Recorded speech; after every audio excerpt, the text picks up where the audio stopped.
Welcome to the Radiology Informatics program, class of 2019.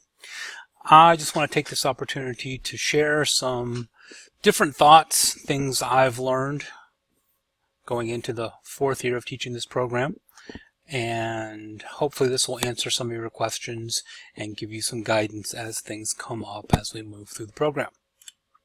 Communications. If you have questions about the coursework, post your questions on the class discussion board. There will be a general discussion board. If you have a question, I guarantee you somebody else has that same question. So post it on the discussion board. I'll answer it. Usually it sparks a discussion amongst all of your peers and everybody can learn from your question. If you have questions about the program, about your classes, anything that's personal, don't post that on the class discussion board. Send me an email. We'll work through your issue, whatever it may be, via email. Most importantly, do not suffer in silence. Do not sit there and suffer and feel that you are on an island or you have been left out for some reason. One of the most important things in this type of online education is that we all communicate effectively. So more communication is better than less.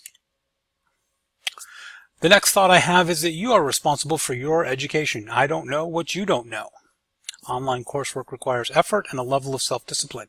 You have to set aside the time to do the work. I also take online classes. I take classes through Southern New Hampshire University. I have to do my work as a student. So I understand what you're going through.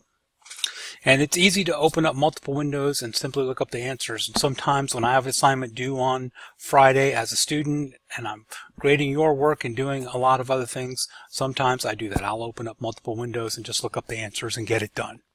For me, that means over the weekend I have to go back and review that material and make sure that I really learn it. So be sure that you're really learning and not just completing the assignments. Lab time tutoring. I really want to emphasize this one because this question has come up a lot in the last couple of years that we've been doing these online/lab classes. Frequently students come and say, I want more time in the lab, or, this online education isn't really working for me. I need a teacher face-to-face. No problem. If you want lab time, or you want to have a one-on-one session with me, or you want to get together as a group and say, hey, we want to come in every Wednesday from 3 to 4 and just review the material. No problem. I am here to help you be successful. Just let me know. Send me an email requesting the time, days you're available, and if it fits my schedule, we'll do it. If not, I'll give you some alternatives. Hey, I can't make it that day. I've got a class, or I've got a meeting to go to, but what about the next day? We can find a time. We can get you time in our lab. We can get you time face-to-face if online isn't really working for you.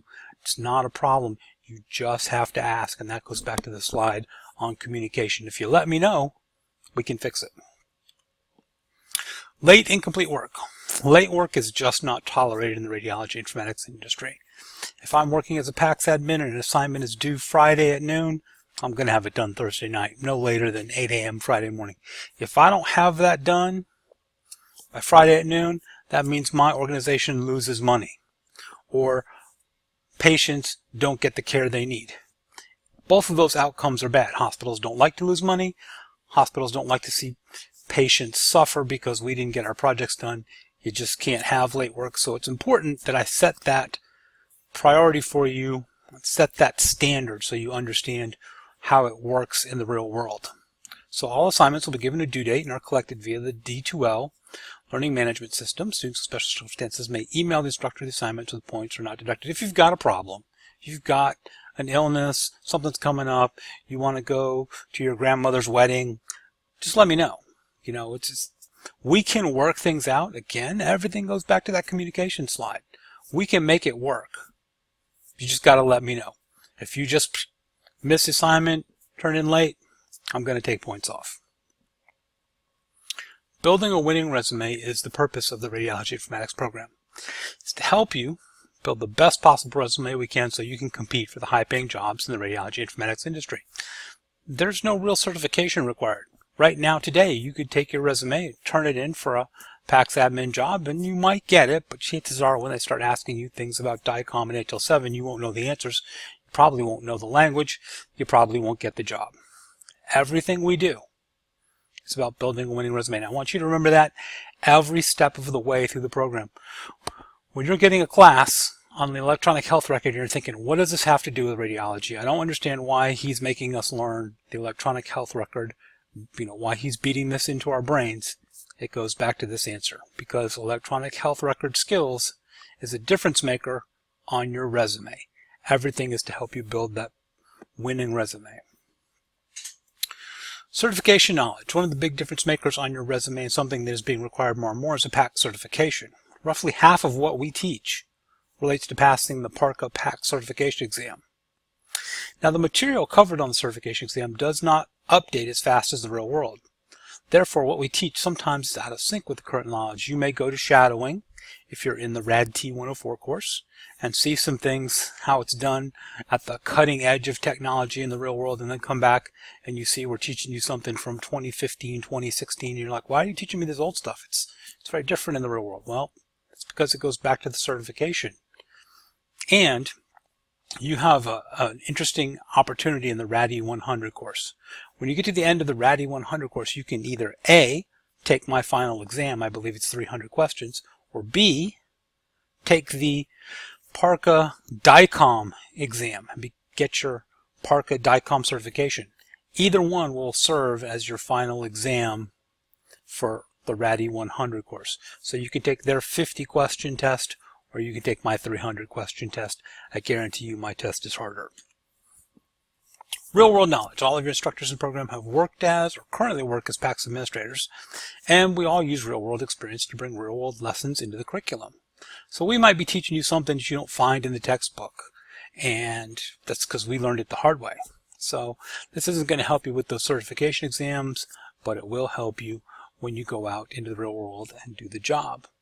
And so the reason I have to write all of your instructors in the program have worked or currently work as PACS administrators is the only one that doesn't currently work in the field is me. But I have 15 years of experience. I'm just now a professor teaching it instead of actually doing it. Shadowing. In the first semester, students will spend 40 hours shadowing in a radiology department as part of the RADT 104 course. So if you're in the RADT 104 course, you will do 40 hours of shadowing. And you'll do this in different imaging departments, the X-ray department, the ultrasound department, the nuke med department, CT department. So you can see how all of those different departments work. Next semester, in the spring semester, you're going to have a class on all those different modalities, and it will be easier to pass that course if you've actually seen how all the different modalities work. Now, it's important to remember the concept is shadowing, right? Shadows don't do anything. You can't have a conversation with your shadow. Well, I guess you could have a conversation with your shadow, but if your shadow starts talking back, then you probably have some issues. But it's just shadowing in the background, watching how things work. What I really want you to learn in shadowing is the workflow. If you understand the radiology workflow, that gives you a huge advantage. Lab days. Lab days this year are November 21 and November 22. And on the 21st, the first part will be 9 to noon, and we'll go over all these different topics listed on the slide. You'll have an hour for lunch. You'll come back. You'll be another 4 hours, 1 to 5, and you're going to do a whole bunch of different practices in PACS. And then Lab 3 will actually be from 8 to 10 on 11/22, and you'll get a little test. So the things you practiced the afternoon before, you'll have to demonstrate functionality and competency at on the morning of 11/22. I want to talk a little bit about the local market trends and how it impacts job opportunities. So if you keep up with this kind of stuff, you would know that there's been a lot of mergers and acquisitions. So Pinnacle Health bought 4 hospitals in this area, and then they got bought up by UPMC. Reading Health System bought 5 hospitals to the east of us, and then they got bought by Tower Health. So as these different health systems change and merge and acquire more facilities, it creates some good opportunity for jobs. Now, with mergers and acquisitions, there are fewer people usually working in a central location supporting a lot of different hospital locations. However, they have a lot more employees. When you have more employees, you need more support people, and that's good for us. Right? So in change, there's opportunity. The bigger the healthcare organization, the larger, more complex their computer applications become.